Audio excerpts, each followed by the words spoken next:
Hey, everyone. That thumbnail, though.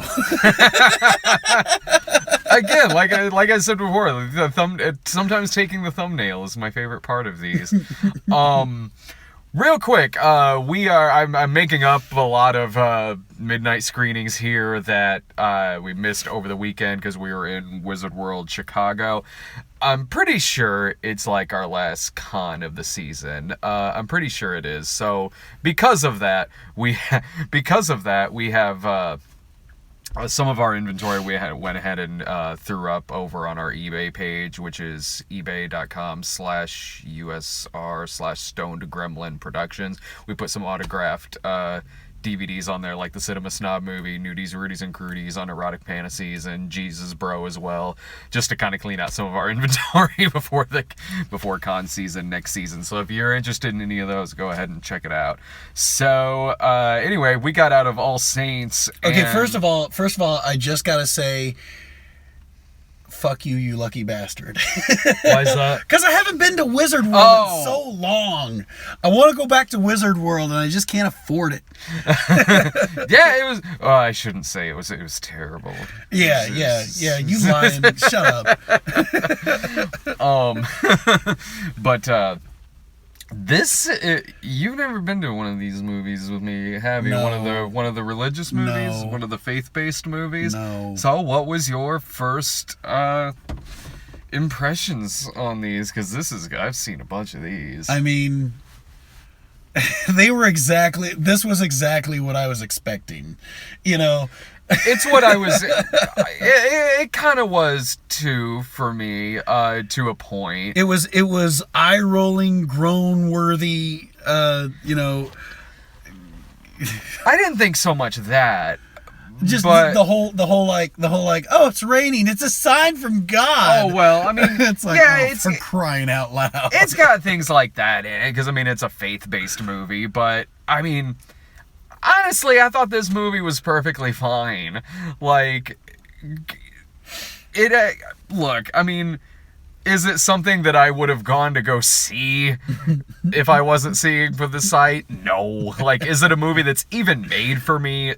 No, of course it's not. But I mean, I've seen a lot of crap under the guise of being a faith-based movie, whether it's persecution complex bullshit like God's Not Dead or fucking Persecuted or God's Club or shit like that. Stuff that, I don't know, it just is just there to kind of just rile up some really like questionable people. Right. This movie, sure, I mean it's got its corny moments in it and whatnot, but at the end of all these movies I've seen, this actually, Michael, it's not going to work. yeah, I mean it's effectively a TV movie. I mean, Yeah. it is, but it's a fairly well acted film. I mean, John Corbett stars in it, Yeah. and I like John Corbett a lot. He can easily carry a movie. The movie does have a really positive message to it. It does, and like I said, like I was saying inside, it had its moments where I was just like, fuck yeah, movie, fuck yeah.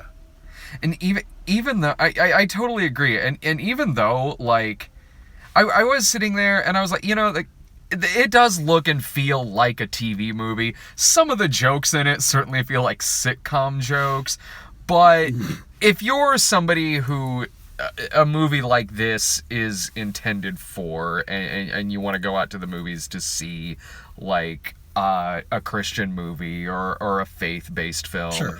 If you are the audience for this movie, you're probably not watching my show. Maybe, I don't know, but like Know your audience, Brad. yeah. But like I've sat through such hateful bullshit that does get theatrically released, like War Room and crap like that. That you know, I saw this in the same theater that I saw War Room in, and God's Not Dead. Okay, I see what you're saying here. So this is actually like a way better movie than those. Oh, it absolutely is. Because and I think this that was a little more positive. Well, yeah, this movie, those movies like God's Not Dead don't have a Christian bone in their body. This one absolutely does. It 100% does. And because of that, if you're an audience that does want to go see Christian movies and you want to see them in the theater, yeah, you should support a movie like this because it is about being a really good person. It is a very positive, uplifting movie. That's true. So if you do want to support a movie like that, you should go see a movie like this in the theater to basically say, like, more movies like this and less movies like fucking God's Not Dead. And we can have like a happy in between there with Kirk Cameron saving Christmas, because that was just fucking hilarious. That was just fucking hilarious. And Jesus Bro. And Jesus Bro, exactly. You obviously right? need Jesus Bro in there. Right, yeah. The plot of the movie is that John Corbett plays he's a former salesman, but he's now a minister, and he's a minister at this church that is about to close, because you walked in about 10 minutes late, so you missed some you did miss some sitcom jokes in the first 10 minutes of this movie.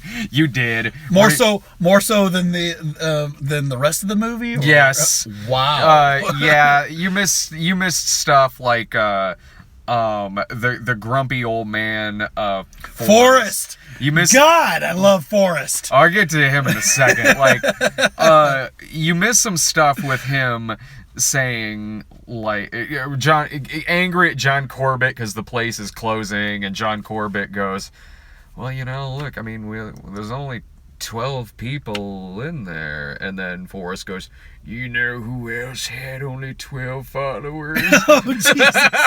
Exactly.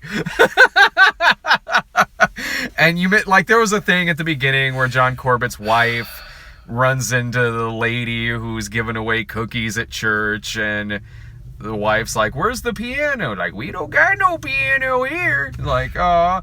And then he's like, I guess we're just full of disappointments. But her cookies are really good. Her cookies are really, really good. So the wife tries making them herself, and John Corbett's like, you cooking? Really? And then he's like, look, I just made a batch. Takes a bite, like, You almost sitting there, is he about to go, Deborah? And it's like, okay, all right, fine. So that's what I missed in the first 10 minutes. That is what you missed in the first 10 minutes, man. Oh, my God. That and the introduction of the refugees from Burma. It gets into, like, their backstory a bit. It shows a bit of where they're from and the conditions they were in where they were from. And there's a part where they're in, like, the welfare office, and the clerk at the welfare office sees, like, one of the Asian employee come up behind the main refugee dude, and she's sitting there like, oh, thank God, you two probably speak the same language or something like that. There was 2,000 miles apart. There was actually a few, like, little, like, slightly racist undertones in this movie, I noticed. But it was from characters who were like that clerk lady, that was the intent, that character was a very racially insensitive character and just assumed all Asian people sound alike or speak the same language. But I mean, like they're all working in the fields. Well, because they needed jobs, and like it's what saved them from having to go back home and shit. It ended up saving the church by the end. Like, I will say this. I love the character Forrest. Okay, let's talk about him for just a second. Okay. So Forrest is this, like, grumpy, middle-aged. He looks like if Wilford Brimley and Mickey Rooney had a son. Yes. And here's who he is. I know that actor too. It's Barry Corbin. Like, and he and John Corbett were both on Northern Exposure together. Oh, okay. So this movie looks like Chris left Alaska and went to go work at a church, but still had to deal with grumpy old Maurice's bullshit. Like, that's what a lot of their scenes felt like. I'm like, Nice. well, this is kind of a nice little Northern Exposure reunion for him. In the South. Yeah. That makes more sense than if it were a Sex and the City reunion and the girls show up to do a catwalk in front of the church and leave. Could you imagine, though? Would have been amazing. Right? And that would have been like the 20th most ridiculous thing to happen in Sex and the City 2. But like, you know, he's your stereotypical Southern yokel, you know. Yeah. that all saints ain't a farm. This is a farm. And he's like, you got your tractor, you got your boom sprayer, you got your crops, and then I'm like, and then in the same scene though, he kind of breaks the stereotype when he says, look at all this Curran. You know, they're not here for you to work. They're not here to work for you. They're here to be Americans. And I thought to myself, wait, what? to eat pancakes from Denny's. All American pancakes. That's what they're here for. Yes. And yeah, that's the plot. He takes in these refugees. They're accepted into the church. They're given a place to stay. And they all want to build this farm to try to save the church. It is about, you know, Christians helping other people and taking these people in. It's a very pro-refugee film. It has a solid message to it. Yeah, it does. It does. But yeah, I mean, yes, it does look a bit like you're watching a TV movie. Like the sound quality of the movie's not great, honestly. But and there was a lot of continuity issues too with notice a lot of photography. that? Well, photography continuity, like I said, that scene with his son, where he's like, "I'm good with crops," which, by the way, is the only thing. Like, what the? Well, are we still live here? Okay, we're still live. What the fuck? All right. So should I repeat that? Yeah, go ahead. Now I know what happens when somebody tries calling. All right. So in this scene, his kid says, "I'm good with crops," and that's it. You don't see him in a following scene like trying to help the farm or anything like that. He just says, "I'm good with crops," right? And then later they cut. So after he says that, they cut to his dad, and then they cut back to him, and the shot's like this. Oh.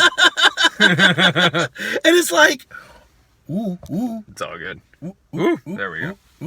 Don't ever touch my phone again. Sorry. I was trying to make a point.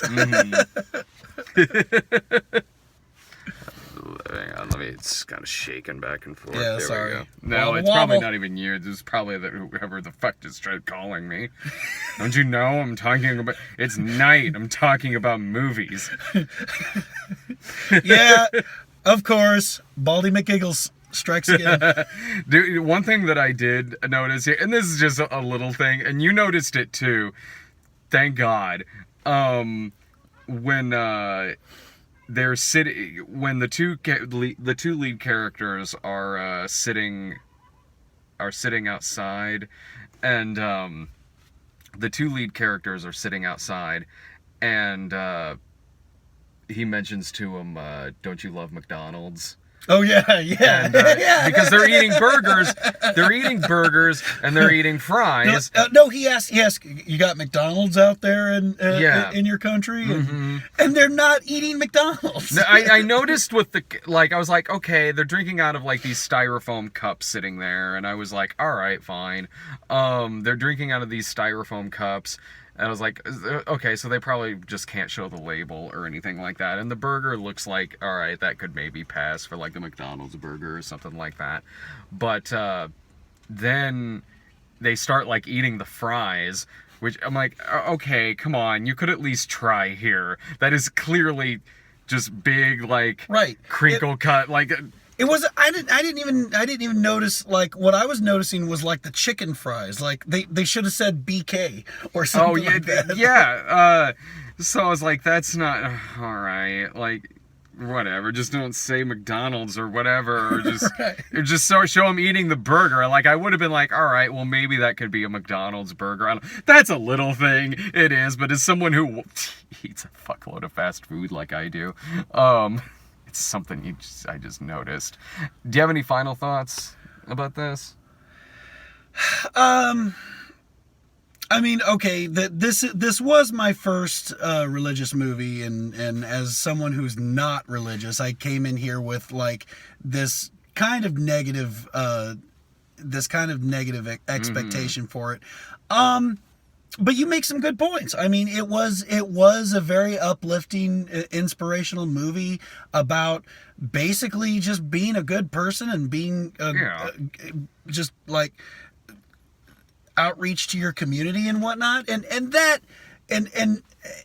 since you have more experience with this genre, you know, and you say, dude, believe, and by you saying, yeah, believe me, this is probably one of the best religious movies out there. It's like, recently, okay. most certainly. Like, Okay. I mean, like, for its intended audience, yeah, it's worth going to see. For anyone else, like me, like, I'm not the intended audience for this. For someone like me, yeah, I wouldn't have paid to go see this movie in the theater. And it's certainly, to me, it looks like something I just pop up on Netflix, or it's just like a TV movie or something like that. But, I mean, you know, there's a part in this movie where there's a couple of atheists standing there, and, Right. and John Corbett's like, hey, you know, that's fine, you know, some of my best friends are. Nothings. If this were God's Not Dead, the atheist would have punched a baby. Like, or they would have probably set the atheists on fire or something. yeah, So- yeah. So yeah, it's fine. It's fine. It's fine. It was better. The first time I never saw wait, I did look up a trailer for this at one point, but the first time I saw this was they had a poster here when we were seeing something else, which was just them on the tractor like, woo! And Laura looked over at it and just went, that looks lame as fuck. It's fine. The movie's this of all the ones that I've reviewed on here, by far and away is it one of the better ones, because it's not made for potential mass murderers like Old Fashioned and fucking Voiceless. So yeah, there's that. Yeah. I mean, no, and yeah, you're right. I mean, this actually wasn't awful. Yeah. It was funny. It was funny. I mean, it was. It had it its was, moments. Well, I'm talking about unintentionally. Oh, a couple times. Yeah, Yeah, certainly. Yeah. Mm-hmm. But and by the way, to the filmmakers, if they're watching, I want a Forrest spin-off movie. I'm just saying. Let's go watch some old episodes of Northern Exposure. He's an astronaut in that. Are you kidding me? He's a former astronaut. Maurice is a former astronaut. Awesome. I sold. Oh, before you go, Yeah. I just want to say to the guy who's the guy. I think that guy actually, Blake or whatever. He said Jared's dead stare. No, I'm reading the comments. I do the same thing. Like, it probably Spotlight. headlights in front of us. We got better lighting now. We just We got better gotta lighting. park in front of Indigo Restaurant and have people shine headlights on. So we got to ascend back into heaven now. See it.